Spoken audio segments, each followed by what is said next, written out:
బయటైతే ఒకటే వర్షం కురుస్తుంది. హాయ్ అండి అందరికీ. అందరూ ఎలా ఉన్నారండి? బాగున్నారా? ఈరోజైతే ఈ బ్లౌజ్ తోటి కటింగ్ అయితే చేసి చూపిస్తాను. అది కూడా నా కటింగ్ అన్నమాట. ఆది బ్లౌజ్ తోటి. నేను ఎన్ని వీడియోలు పెట్టినా కానీ వ్యూస్ రావడం లేదు కానీ నా కటింగ్కి మాత్రం వ్యూస్ వస్తుంది. కానీ మీరు టేప్ కొలతలు కూడా నేర్చుకోవాలి కదా అని టేప్ కొలతలతో కూడా పెడుతున్నాను. కానీ వాటికి పెద్ద వ్యూస్ అయితే రావట్లేదు. ఇదిగోండి బ్లౌజ్ అయితే తీసుకున్నాను. ఈ 2 బ్లౌజులు ఈ ఆది బ్లౌజ్ తోటి అన్నమాట. ఒకటేమో లైనింగ్ బ్లౌజ్, ఒకటేమో ప్లెయిన్ బ్లౌజ్ అన్నమాట. ఇంక ప్లెయిన్ బ్లౌజ్ కట్ చేసేసుకుంటే ఇంకా మనకి తర్వాత వీటి మీద వేసి కట్ చేస్తాను. ఇదిగోండి ఈ ఆదితోటి ఇప్పుడు మనం మెజర్మెంట్లు తీద్దాము. అయితే కొత్తగా టైలరింగ్ నేర్చుకునేవారు ఆది బ్లౌజ్ తోటి ముందు మెజర్మెంట్లు తీసి బ్లౌజులు కుట్టడం మంచిది. ఏంటంటే ఫస్ట్లో కొంచెం బ్లౌజ్ షేప్ అయినా వచ్చిందంటే కొత్తగా నేర్చుకునే వారికి ఆనందంగా ఉంటుంది కదా, అలా టైలరింగ్ చేయాలనిపిస్తుంది. ఫస్ట్నే మీరు ఈ మెజర్మెంట్లు టేప్తో తీసారంటే అసలు విసుగుదలు వచ్చేసి ఏంటి కొలతలు ఏంటి నాకేం గుర్తుంటలేదని మీకు బుర్ర వీటెక్కిపోయి టైలరింగ్ దండం పెట్టే అవకాశం ఎక్కువగా ఉంటుంది. చాలామంది ఇలాగే అనుకుంటారు. కానీ మనకి ఒకటంటూ ఉంది కదా, ఆది బ్లౌజ్తో మెజర్మెంట్లు తీసే ఈజీ పద్ధతి ఉంది కదా, అది నా విధానంలో చాలా ఈజీగా ఉంటుంది. స్టిచ్చింగ్ అయినా కటింగ్ అయినా మీకు తెలుసు కదా. ఇక ఈ ఆది బ్లౌజ్తో తీసిన మెజర్మెంట్లు అప్పటికప్పుడే బ్లౌజ్ని బట్టి తీసేస్తాం కానీ దీనికి ఏది గుర్తు పెట్టుకోవాల్సిన పని లేదు. అంటే ఈ సైజ్ బ్లౌజ్కి ఏమి షోల్డర్ కొలతలు తీయాలి ఇవన్నీ అవసరం లేదు, నథింగ్ అనమాట. అక్కడ మీకు మీ చేతికి ఏ బ్లౌజ్ ఉంటుందో ఆ బ్లౌజ్ని బట్టి ఇలా పెట్టి మార్కింగ్ చేసి కట్ చేసేస్తారు అంతే. అదే తేడా దానికి దీనికి. కాకపోతే టేప్ మెజర్మెంట్లు మనకి బ్లౌజ్ సరిగ్గా సెట్ అవ్వని వాళ్ళు ఉంటారు, వాళ్ళకి ఉపయోగపడతాయి. టేప్ కొలతలు కూడా నేర్చుకోవాలి. మరి టేప్ కొలతలతో మెజర్మెంట్లు తీసినప్పుడు 42 అయినా 44 అయినా 32 అయినా 25 అయినా మనం ఎలా తీయాలి ఆ మెజర్మెంట్లు షోల్డర్ కొలతలే మనం మెడ చిన్నదైతే ఎలా పెట్టుకోవాలి, మెడ పెద్దదైతే ఎలా పెట్టుకోవాలి అనేది గుర్తుపెట్టుకోవాలి అంతే. దీనికి దానికి తేడా. అయితే బయట వాన కురుస్తుంది కదా, ఇలాంటప్పుడు అస్సలు నిద్ర వచ్చేస్తుంది, టైలరింగ్ చేయబుద్ది ఇది మీకు కూడానా. కానీ బద్దకించామనుకోండి బద్ధకం లాగానే ఉంటుంది. ఏదో ఒక 2 బ్లౌజులు కుట్టేసినా మనకి పని తెమిలిపోయినట్టు ఉంటుంది. అలా పక్కన పెట్టామంటే ఇంకంతే, స్టాక్ ఆడిపోతూ ఉంటుంది. ఇంకా అందించలేము ఎవరికి. కనీసం 2 బ్లౌజులైనా కుట్టడానికి ప్రయత్నిస్తాను నేనైతే ఇక్కడ టేప్ అస్సలు యూజ్ చేయను కానీ నా మెథడ్లోనే కట్ చేస్తున్నాను. కానీ టేప్తో కొలిచి మీకు చూపిస్తాను మెడ ఎంత వచ్చింది, షోల్డర్ ఎంత వచ్చింది, మనం అన్నీ కొలిచేస్తాక అనేసి. ఇదిగోండి మొదటగా కింద అయితే ఒక లైన్ గీసుకుంటాం కదా పావించు, మనం నడుము పట్టి తిరగేసుకోవడానికి. ఇంకా మనం హైట్ అయితే మెజర్మెంట్ చేసేద్దాము. బ్లౌజ్కి ముఖ్యంగా హైటు వెడల్పు అనేది క్లాత్ మనం సరిపడా తీసేసుకున్నామంటే బ్లౌజ్కి మీరు మధ్యలో ఎలాంటి రాంగులు చేసినా సరి చేసుకోవచ్చు. అసలు క్లాతే సరిగ్గా తీసుకోకపోతే మొదటగా మోసం అని గుర్తుపెట్టుకోండి. ఫస్ట్ హైట్ అయితే గీసి వేసాను కదా, ఎక్కడ వరకు వచ్చింది అక్కడ వరకు పావించు ఎక్స్ట్రా తీసుకున్నాను షోల్డర్ కుట్టుకోవడానికి. ఇంకా సంకల దగ్గర 1 ఇంచు కిందకి పట్టుకుని ఇలా ఫోల్డ్ చేసి ఎక్కడ వరకు వచ్చిందో అక్కడ వరకు మార్కింగ్, 2 ఇంచులు ఖర్చుకి మార్కింగ్ పెట్టేసుకుంటే ఇంకా పూర్తిగా మనకి పొడవు వెడల్పు బ్లౌజ్కి సరిపడా వచ్చేసినట్టే. ఇవి మీరు సాగదీసి కానీ తీస్తే మనకి ఎక్కువ వచ్చేస్తుంది. అంటే ఉన్న హైట్ కంటే ఎక్కువ వచ్చేయచ్చు, అలాగే ఉన్న వెడల్పు కంటే ఎక్కువ వచ్చేయచ్చు. సాగదీయకుండా బ్లౌజు మెజర్మెంట్లు తీసినప్పుడు ముఖ్యంగా గుర్తుపెట్టుకోవాల్సింది ఏంటంటే సాగదీయకూడదు. సాగదీస్తే మెజర్మెంట్లు తారుమారు అవుతాయి. తారుమారు అయినప్పుడు మీకు మరి ఫిట్టింగ్లు కుట్ల దగ్గర మాకు రావట్లేదండి అంటారు చాలా. మరి కారణం ఏంటి, మీరు సాగదీసి మెజర్మెంట్లు చేస్తే అప్పుడు ఫిట్టింగ్ కుట్ల దగ్గర సరిపోదు మీ అసలు బ్లౌజ్కి, మీరు కుట్టిన బ్లౌజ్కి అని గుర్తుపెట్టుకోండి. ఇక నడుము ఎత్తు అయితే మెజర్మెంట్ చేస్తున్నాను, ఎక్కడ వరకు వచ్చింది అక్కడ వరకు మార్కింగు, పావించు పైకి ఎక్స్ట్రా మార్కింగు మెడ కుట్టుకోవడానికి. ఖర్చులు అయితే మెయింటైన్ చేయాలి పావించు దేనికైనాను. ఇక బ్లౌజ్ కటింగ్లో ఆది బ్లౌజ్తో చేసే మెజర్మెంట్లకి అతి ముఖ్యమైనది షోల్డర్ కొలత. ఈ షోల్డర్ కొలతకి అంతా మీ చేతుల్లోనే ఉంటుంది. ఇప్పుడు కూడా మీరు ఇలా 2 షోల్డర్లు పట్టుకుని ఇదిగోండి కింద మార్కింగ్ చేసాం కదా, పైన మార్కింగ్ కాదు కింద మార్కింగ్ మీద మెడని ఈ విధంగా పెట్టుకుని నీట్గా సర్దుకోవాలి. ఈ సర్దుకోవడంలోనే ఉంటుంది. మీరు తేడా పాడాగా ఇదిగోండి ఇలాగా ఈ షోల్డర్ అటు ఇటు కానీ పెట్టారంటే భుజాలు జారిపోతాయి. మరి అందుకని జాగ్రత్తగా చూసుకుని మార్కింగ్లు చేసుకోవాలి. ముందుగా నేను మెడ లోతుని మార్కింగ్ చేశాను కింద, చూసారు కదా రౌండ్ షేప్ దగ్గర. తర్వాత చూడండి ఇటువైపున అటువైపున ఖర్చులతో పలంగా మీకు షోల్డర్ మార్కింగ్ చేసేసాను. ఇప్పుడు చూడండి ఫస్ట్ మార్కింగ్ ఏదైతే ఉందో దాని మీద పెట్టి కుట్టు చూడండి ఈ విధంగా సరి చేసుకుంటూ మనం సంక లోతుని టిక్ మార్క్ చేసుకోవాలి. ఇది చాలా ఈజీ సంక లోతు మార్కింగ్ అనేది. ఈ బ్లౌజ్కి ఎంత సంక ఉందో అంత దిగుతుంది అన్నమాట. చూడండి ఈ విధంగా షోల్డర్ ఫస్ట్ మార్కింగ్ మీద కుట్టు పెట్టి ఈ విధంగా నీట్గా సర్దుకుని చూడండి మధ్యలో ఏలు పైకి పెట్టాను కదా, ఖర్చుతో పలంగా మెజర్మెంట్ చేశాను కింద, చూసారా. ఇది సంకలోతు కరెక్ట్గా ఈ బ్లౌజ్కి ఎంత ఉందో అంతా కిందకి పడుతుంది అనమాట. ఇక కార్నర్లో పెట్టేసి సంక ఎత్తును కూడా ఖర్చుతో పలంగా మార్కింగ్ చేశాను. ఇక ఈ మూడు ఖర్చులు ఇలా 3 ఖర్చులు కలిపేస్తే మనకి సంక లోతు వస్తుంది. ఇది ఖర్చు లైన్ అనమాట. మరి ఇదేంటి కుట్టేసిన తర్వాత అసలు లైన్ అనమాట. ఇలా గీసి వేసుకున్నాక చంక కరెక్ట్గా వచ్చిందా లేదా మీ ఆది బ్లౌజ్ తోటి అనేది చెక్ చేసుకోండి.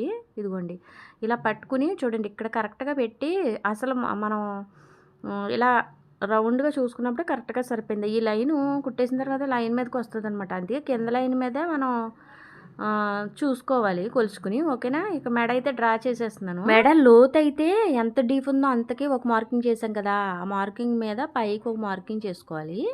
మనం ఆ చేసిన మార్కింగ్కి వెళ్తుంది అనమాట కుట్టేసిన తర్వాత.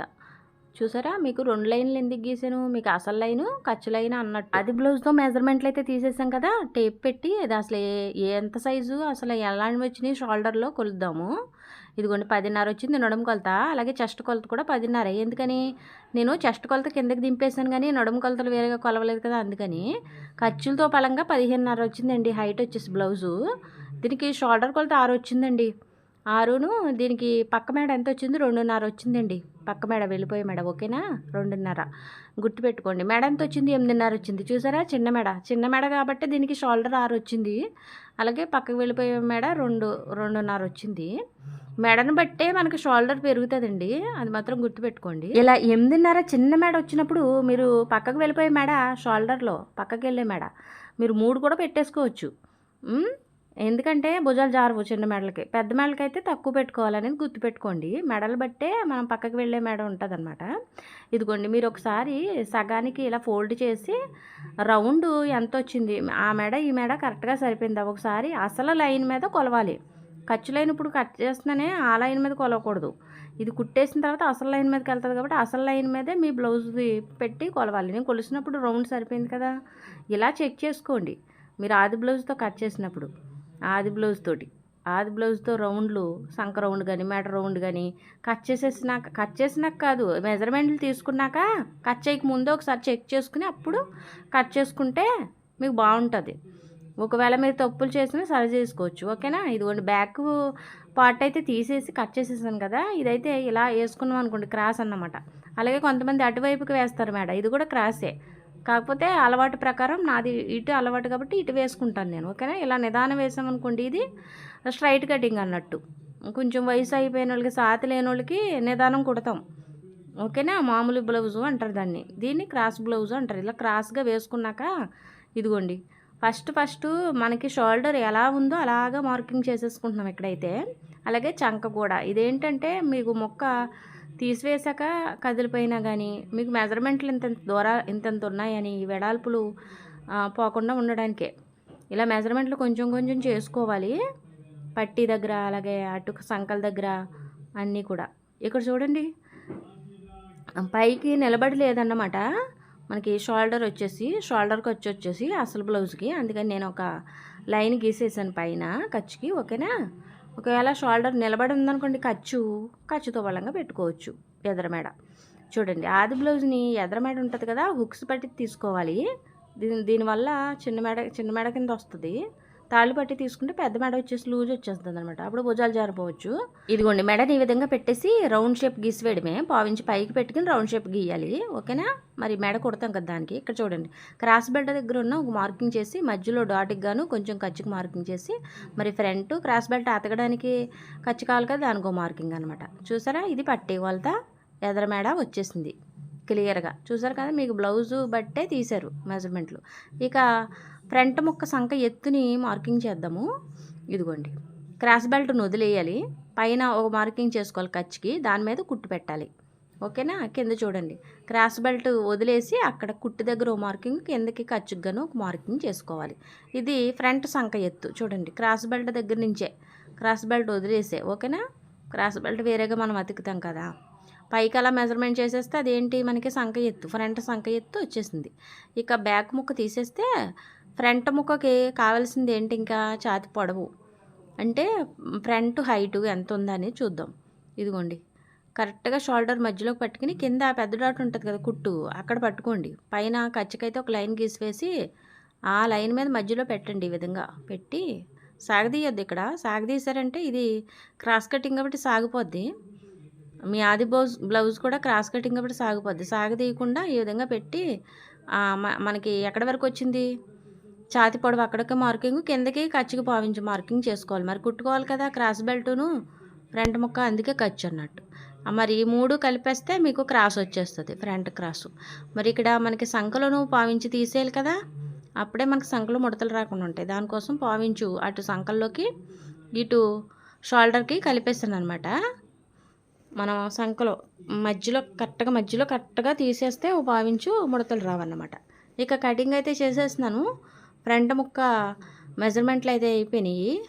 ఫస్ట్ మనం అన్ని మెజర్మెంట్లు కూడా బ్యాక్కి మంచిగా తీసుకోవాలి. దాన్ని బట్టే కదా సంక కొలతలు. అలాగే వెడల్పు కొలత కూడా బ్యాక్ ముక్క నుంచే వస్తుంది కాబట్టి బ్యాక్ పర్ఫెక్ట్ క్లాత్ని తీసుకోవాలి. ఓకేనా? ఇదిగోండి మెడని కట్ చేసేసాను. అలాగే కింద క్రాస్ అన్నమాట, ఇది క్రాస్ బ్లౌజ్ అంటాం కదా, ఇదే క్రాస్ అన్నట్టు ఇలా కట్ చేసేస్తున్నాను. అయితే ఫ్రంట్ ముక్కకి అది మెడ పెద్దది అయిపోయింది అనుకోండి, ఒకవేళ పెద్దది కట్ చేసినా, మీరు ఉన్నదానికన్నా పెద్దది కట్ చేసినా భుజాలు జారిపోతాయి. అది గుర్తుపెట్టుకోవాలి. చాలామందికి ఎక్కువ ప్రాబ్లం ఏంటంటే భుజాలు జారిపోతున్నాయి అంటారు కొత్తగా కుట్టేవాళ్ళు. దానికి అదే కారణం. పెద్ద పెద్ద మెడలు పెట్టేసిన ఎదర మెడ, లేదంటే పక్కకు వెళ్ళిపోయి మెడ ఎక్కువ తీసేసిన, మెజర్మెంట్లు తేడా తీసిన, అలా జరుగుతూ ఉంటుంది. హ్యాండ్స్ కటింగ్ అయితే చేసేద్దాము. ఇదిగోండి క్లాత్ని అయితే 4 ఫోల్డింగ్లు చేశాను కదా, 2 హ్యాండ్స్ వస్తాయి. ఇదిగోండి ఈ విధంగా. ఈ హ్యాండ్స్ కటింగ్ కూడా చాలా ఈజీగా ఉంటుంది. ఇదిగోండి కింద అయితే హెచ్చు తగ్గులకి కొద్దిగా కట్ చేసాను. ఇక ఇది మామూలు బ్లౌజ్ కాబట్టి చేతికుట్టు వేసుకుంటాం. మరి కింద మనకి ఎక్కువ తీసుకోవాలి క్లాతు. చూడండి, మరి పట్టి లోపలికి తిరగేసుకుని చేతికుట్టేసుకుంటాం కాబట్టి ఎక్కువ తీసుకోవాలి ఖర్చు. చూడండి, ఖర్చు లైన్ గీసేసాను కదా, దాని మీద నిలబెట్టి ఈ విధంగా హ్యాండ్ని వేసేయండి. మీకు హైట్ కానీ సంక ఎత్తులు కానీ హ్యాండ్ సంక ఎత్తులు కానీ అన్నీ నీట్గా వచ్చేస్తాయి ఒకేసారి. ఇలా తీయడము చాలా సులభము. మీరు పరిగిణి జాకెట్లు కుట్టిన, డ్రెస్సులు కుట్టిన, ఏట్లకైనా హ్యాండ్ని ఈ విధంగా తీసుకోండి. చూడండి, చూసారా నేను ఎక్కడెక్కడ మెజర్మెంట్ చేశాను, హైట్ చేశాను, సంక ఎత్తులు చేశాను, అలాగే చేయి చివరి కొలత చేశాను ఖర్చుతో పలంగా. ఇదిగోండి ఇక్కడ ఎదర 1.5కి మార్కింగ్ చేసి అక్కడి నుంచి హ్యాండ్ రౌండ్ కిందకి డౌన్ దింపేస్తే హ్యాండ్ రెడీ అయిపోయినట్టే. ఇదిగోండి ఇలాగా సంక ఎత్తుకు కలిపేయడమే. అలా డౌన్ని ఇదిగోండి క్లియర్గా నీట్గా సర్దుకోవాలి. ఇలా డౌన్ని సంక ఎత్తు ఏదైతే మెజర్మెంట్ చేసామో దాన్ని కలిపేస్తే నీట్గా వచ్చేస్తుంది. చూడండి, చెయ్యి చివరి కొలత కిందకి ఖర్చు గీతలు అయితే దింపాను. ఇదిగోండి ఇది చెయ్యి హ్యాండ్ ఎత్తు అన్నమాట. అక్కడి నుంచి రౌండ్ నీట్గా ఎలా వచ్చిందో చూసారా, చాలా ఈజీగా వచ్చేస్తుందండి హ్యాండ్ కటింగు. ఇదిగోండి 2 హ్యాండ్స్ వస్తాయి కదా మనకి, 4 ఫోల్డింగ్ చేస్తే 2 హ్యాండ్స్ వస్తాయి. ఇదిగోండి ఒకవేళ హ్యాండ్స్ మనకి తక్కువ వచ్చినాయి అనుకోండి, సరిపోలేదు అనుకోండి, ఇక్కడ మనకి సంకలో ముక్కలు అతుకుబడి వస్తుంది అనమాట. ఓకేనా? ఇదిగోండి మ్యాక్సిమం బ్లౌజ్కి సరిపోద్ది. బ్లౌజ్కి ఖర్చులు ఉంటాయి కదా, ఖర్చులకి సరిపోకపోవచ్చు, అప్పుడు అతుక్కోవాల్సి వస్తుంది అనమాట. ఇదిగోండి ఇక్కడ చూడండి, ఇది మెడ ముక్క అనమాట. దీన్ని 2 ముక్కలు చేసి ఒకటేమో మన తాళ్ళపట్టికి, ఒకటి ఉక్స్ పట్టికి వాడతాను నేను, మీకు తెలుసు కదా, ఇలాగే వాడతాను. ఇదిగోండి ఇక మనకు మిగిలింది క్రాస్ బెల్ట్. ఈ విధానంలో చాలా ఈజీ అసలు. మీరు టేప్ కొలతలతో మెజర్మెంట్లు అలవాటు ఉన్న వాళ్ళైనా సరే క్రాస్ బెల్ట్ హ్యాండ్ ఈ విధంగా తీసుకున్నారనుకోండి, మీకు చాలా టైం ఖర్చు వస్తుంది. నన్ను అడిగితే కొన్ని విధాలు జత చేసుకోవాలి. మన కటింగ్లో కానీ స్టిచ్చింగ్లో కానీ టైం తక్కువలో ఎక్కువ కుట్టొచ్చు అని చెప్పాను కదా మీకు. క్రాస్ బెల్ట్ చూడండి కార్నర్లో పెట్టేశాను.